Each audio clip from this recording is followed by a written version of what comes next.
It's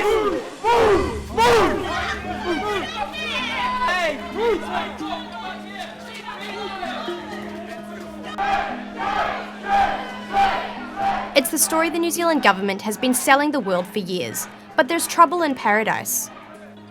Over 25% of New Zealanders don't think we deserve our clean and green title, and this week they're making it known.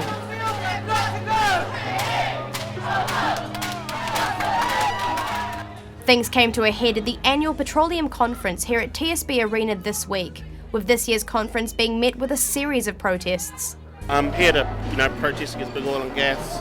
We want to shut down the oil and gas and coal industries. We're calling for an end to oil and gas in Aotearoa. We're writing letters to Minister Megan Woods, calling for her to end the block offer and stop oil exploration. And so we know that this is something that we need to make a decision on. Hundreds of protesters came together with the aim of shutting down the conference entirely.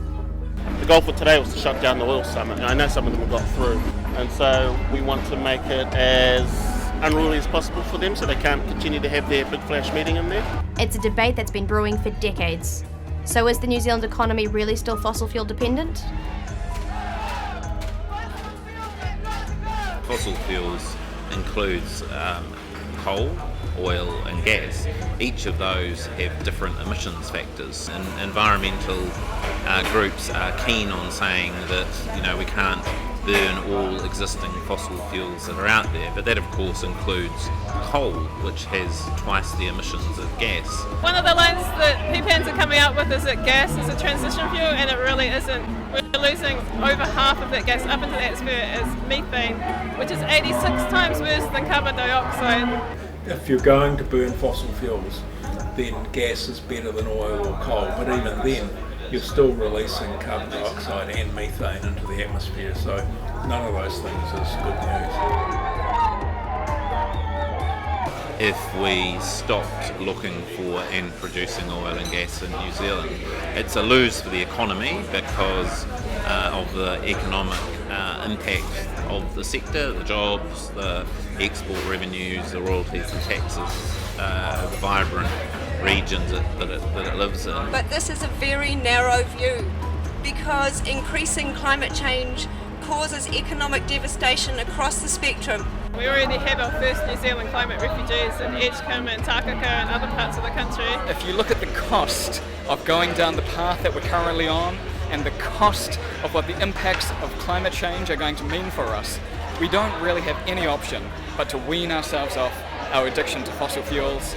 It's really short-term thinking to say that it's going to be a big cost, because if we don't do anything, the long-term costs are going to be absolutely astronomical, because it's going to cost us more and more and more to deal with the extreme events and the climate-related disasters as they come along.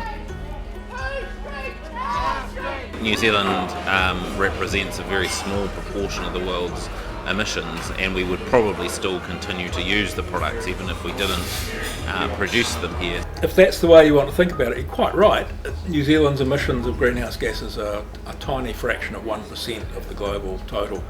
All of the countries together in the world that each individually have less than 1% of global emissions, there's 97 of us, 97 countries. Together we add up to 24% of the global total.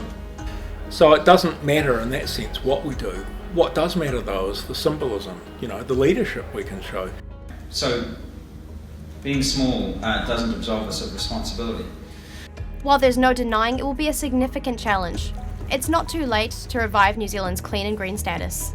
And it's that old mentality about trading off the environment versus the economy.